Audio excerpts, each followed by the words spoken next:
So good morning guys, welcome back sa ating video for today. So ngayon, luto tayo ng sinigang sa miso na yung ulo ng salmon. So kuha tayo ng panghalo na gulay dun sa ating mga paso. So let's go. Yan o. Wow. Ang tataba ng mga halaman ko guys, no? Papakita natin ang ating setup ng ating mga halaman. Ito, nagtanim ako ng pechay oh. Tapos mga strawberry. So ito yung mga talinom natin, ang taba oh. Medyo payat pa siya kasi kung direct yan sa lupa, mas makapal pa yung dahon niya. So dito tayo kukuha guys, sa talbos kamote. Wala naman kasi tayong tawag dito. Wala tayong panghalo na mustasa.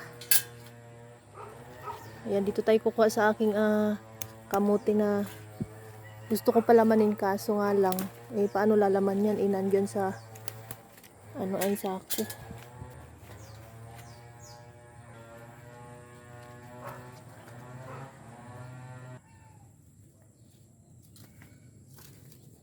So ito lang yung nakuha ko, no? Ito lang. Napaka-konti. Guys, ang taba oh. Wow. Huli natin to. Yan ang lambot.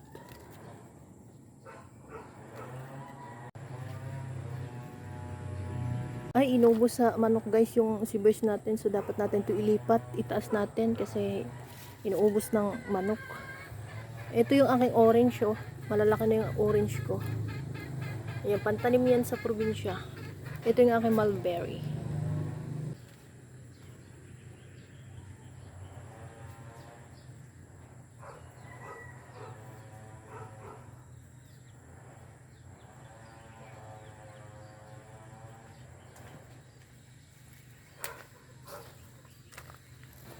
Ayan oh. Inubos. So ito ang taba oh. Napakabilis lang tumubo nito pag binawasan mo yung mga dahon niya. Dapat pala nilagay ko to sa sa lantad. Oh my god, may mga pinagkainan ng uod. So ayan, meron na tayong panghalo. Pwede na natin to ihalo sa sinigang sa miso.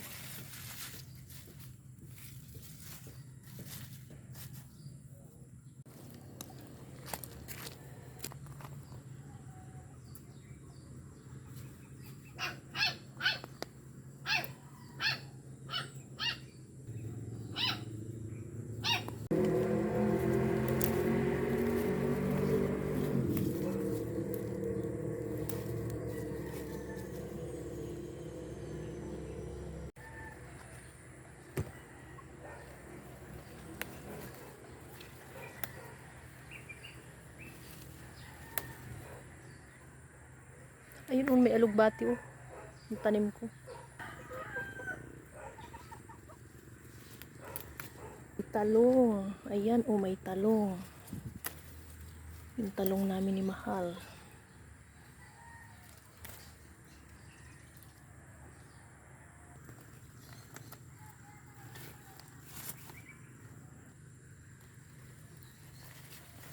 Ayan ang tataba no.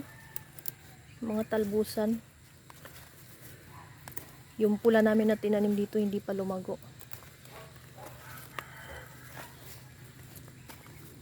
Daming langgam. Oh. Mga gapang. Kunin natin tong dahon ng alugbati kasi masarap to ihalo no. Madulas-dulas. Ayun pa oh, mga bagong tubo. So okay na to guys, ihalo na natin to sa sinigang sa miso. So let's go, magluto na tayo ng sinigang sa miso.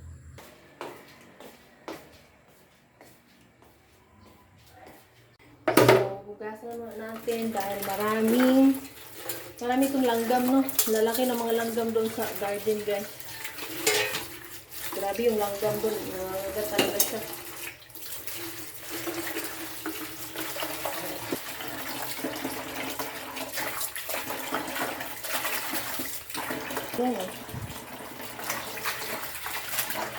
Ayun, naglutangan ng mga langgam oh. Oh, tingnan nyo guys oh. Ang dami oh.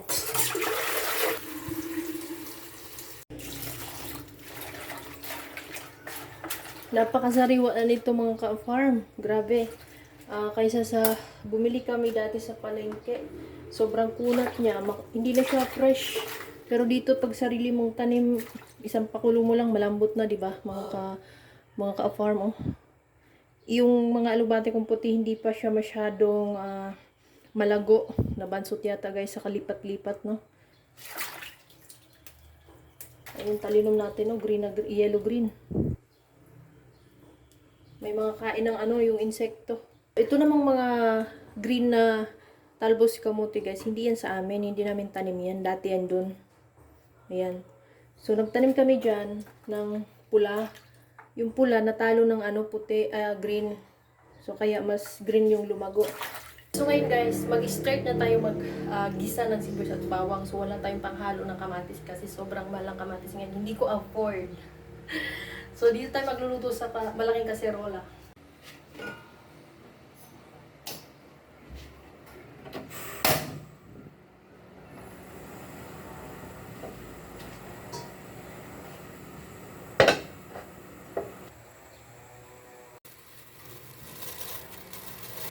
So, ayan, pwede na natin ilagay yung ating oil.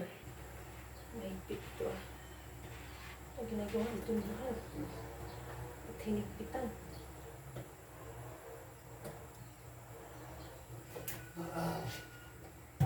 Sabi, ang lakas ng stainless.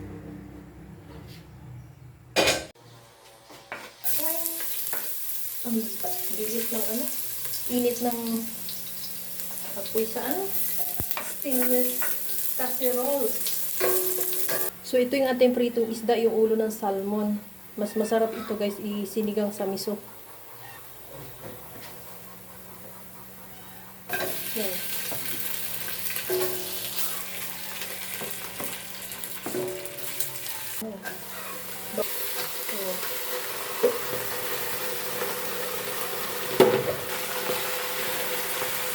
Sasarapin na lang natin siya.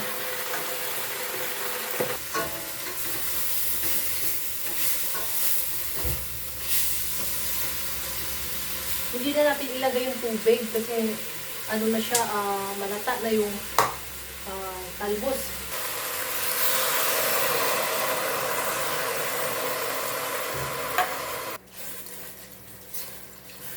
Lagyan na natin siya ng sinigang sa miso. Wala tayong pang natural pang-asim dito, sinigang sa miso. Hindi lang natin siya masyadong paasimin, no? Kasi masama din yung masyadong maasim, guys. Kailangan lang, yung tamang asim lang. Yung tamang asim kilig. Hindi ka masubrahan sa kilig. Masama din yung masubrahan tayo sa kilig, no? Panto eh. Dalawa. Yan. Okay na yan. Palutubos ang ating ulam for breakfast. Nilagyan ko ng 2 tamban. 2 lang? Oo. Kasi kasi yun matinik yun eh. Baka dumikit yung tinik dyan sa bumabalot siya sa sa talbos ng kamote. Oh.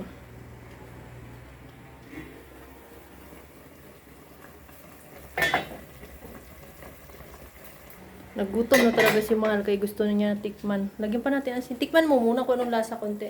Ako magtitikman mataba. Sasabihin ko mataba. Wala pa yan sigurado ka? Oo, wag mong damihan kasi yung may asin na kasi yung yung miso. May timpla na yung miso. Complete mix na yun.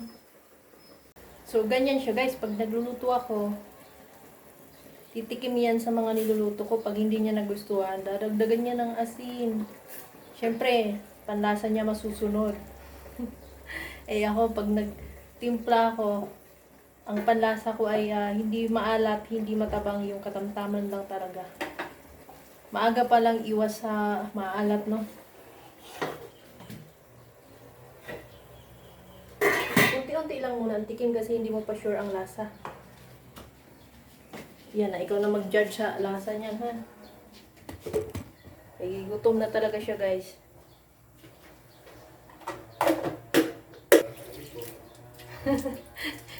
Ito, sabi ko anong lasa? Lasa miso daw. Okay, okay na daw. Good na daw sa panlasa niya. So, okay na yun. Ako naman ang titikim. Siyempre, hindi ako pahuhuli. Ako naman ang titikim.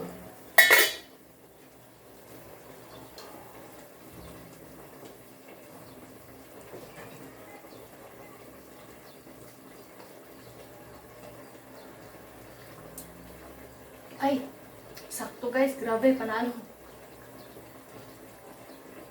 Masarap. I-off na natin yung ating masarap na ito pag napakulot talaga ng gusto kasi lalabas yung lasa ng pritong isda, no? So, kakain na ba tayo? So, kakain na tayo, guys. Ay, sarap talaga ng taba ng ano nito. Ay ko, init. Diatay. Ayan, oh, ang daming gulay, oh. Galing sa aming gardens. Kay mahal lang tong ano, yung tamban. Kasi matinig kasi matinig kasi yung tamban, no. Ayun na, ayaw ko ihalo sa mga gulay yung mga matitinik kasi bumabalot kasi yung tinik doon sa gulay sa mga dahon. So nakakain ko minsan. Masakit sa lalamunan ba?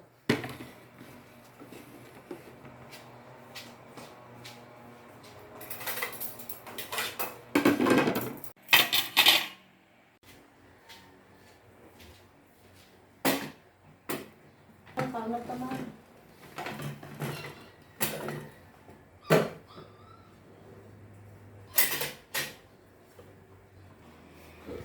Ang imong ito ay nagsige nag basta may sabaw. Ang konti lang muna kasi break pa naman eh. Umagahan konti lang makakain ko.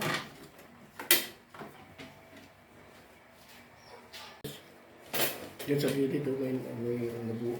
Ba yung sili ko? Maraming gulay.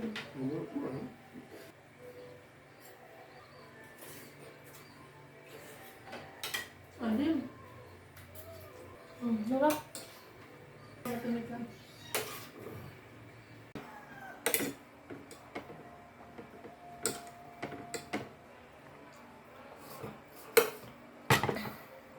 So, ayan na nga guys. So, nakaraos kami sa aming breakfast.